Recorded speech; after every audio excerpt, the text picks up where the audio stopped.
Meus amigos, a imprensa está fazendo um carnaval danado em cima do documento suposto que a CIA divulgou dos seus arquivos secretos, no qual diz que o presidente Ernesto Geisel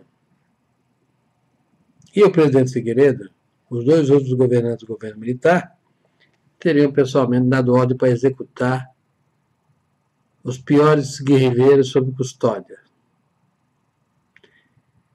E a imprensa, em cima disso, está fazendo um carnaval. Eu acabei de ver aí o jornal da Globo News, às 18 horas, e a jovem Leilane Noibar fez um carnaval. Obviamente que o que eles deviam fazer era questionar a autenticidade do documento, a veracidade da notícia, imaginar que um petit comitê de Estado-Maior do governo militar tivesse um espião infiltrado é inverossímil. Ou que alguém ali de dentro tivesse relatado para um agente da CIA também é inverossímil. Ou que tivesse uma escuta clandestina também. Então, esse documento tem todas as características do documento fake, é um famoso fake news. Pronto e acabado. Mas não. A imprensa já parte do suposto que o documento é verídico, é verdadeiro e que vai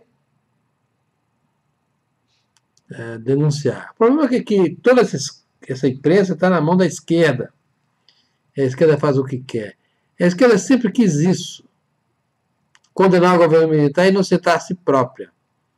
Quando deve ser o contrário, porque eles eram criminosos, e são ainda. Pelo menos alguns são. Então, a gente deve celebrar a memória do presidente Geisel e do presidente Figueiredo, porque foram os homens que, de fato, levaram o Brasil à democracia. Geisel destituiu o ministro do Exército, que queria manter sua guerra particular, e destituiu o comandante do 2º Exército, que no meio militar essa coisa não se faz de uma maneira indolor e sem risco, é muito complicado. Ele não teve dúvida. Prevaleceu a autoridade do presidente e esses homens foram pro pijama, não foram mais atrás de ninguém. Então, o sujeito que, como o Geisel, que foi o cara que enfrentou a linha dura, não pode ser acusado daquilo que ele popou. Mas a gente sabe, e aí já começa a falar sobre a lei da anistia, como se os militares tivessem feito a lei da anistia para perdoar apenas a si próprio. Não foi bilateral. Nós estamos aí vendo aí Genuíno, nós estamos vendo Serra, nós estamos vendo que mais? Zé Disseu, esse ministro do exterior também, que é guerrilheiro, aquele que foi ministro da comunicação do Lula, Flaque Martins, que é a eminência parda do Dr. Goebbels do PT. Então a gente tem essa gente aí sim, é de alto perigo e sobreviveu.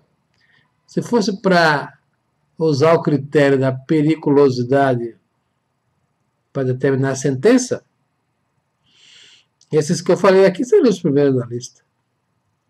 Mas foram anistiados. Até hoje o que a gente quer é anistiar a si próprio e acusar para apontar o dedo contra os militares. Não conseguiram até hoje por quê? Porque os militares estão vivos. Eles não são bestas de levar a coisa a outra instância. Mas, se pudessem, teriam levado. Então, meus amigos, eu tenho muito que criticar ao general Geisel. Também ao Figueiredo. Geisel fez um governo que era muito parecido com o governo do Stalin. Foi complacente com a expedição militar de Cuba na África. Reconheceu os governos revolucionários da África em primeira hora. Ele fez um jogo que era mais um jogo pró-comunismo do que qualquer outra coisa.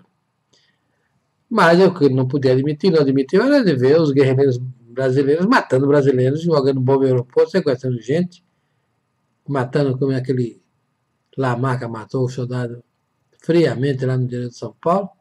Isso não podia deixar acontecer. E não deixou. Tomou providências. Também tem o general Figueiredo? Tem. Aquela coisa econômica maluca que ele inventou em 79, com o Delfim no planejamento, depois na Fazenda. Quebrou o Brasil. Um desastre sem tamanho. Eu vivi intensamente aquilo. Nos anos.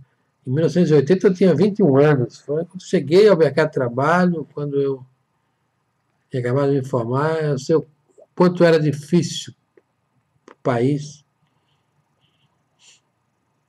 Aquelas bobagens que Delfim e Figueiredo fizeram.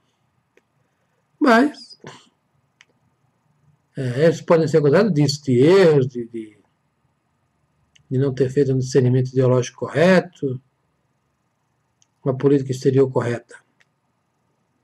Mas disso não, porque o próprio Geisel destituiu o Edinardo, destituiu o Silvio Frota, e isso não foi coisa pequena, foi coisa de homem corajoso que estava preocupado em levar o país à democracia, como de fato levou, até hoje.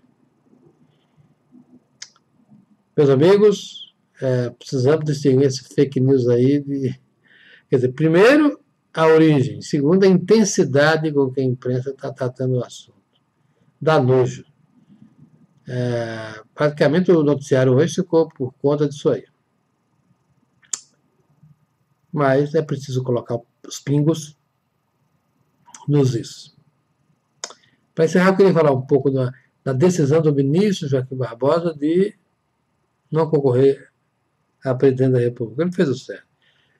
Hoje só se pode pleitear um cargo dentro do Brasil se o cara for meio que santo.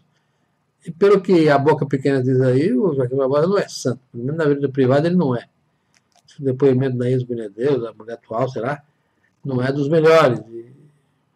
Ele é uma pessoa de trato muito difícil, autoritário. Então é o tipo de cara que, embora tenha uma história bonita, um jurista que saiu de baixo e chegou a presidente do STF, teve aquele papel de destaque maravilhoso no Mensalão, isso credencia. Mas a história pessoal não credencia. Então ele fez o certo. Vai para sua aposentadoria dourada e rica, sem passar pelas agruras de um processo eleitoral difamante e massacrante. Mas ele fez o certo.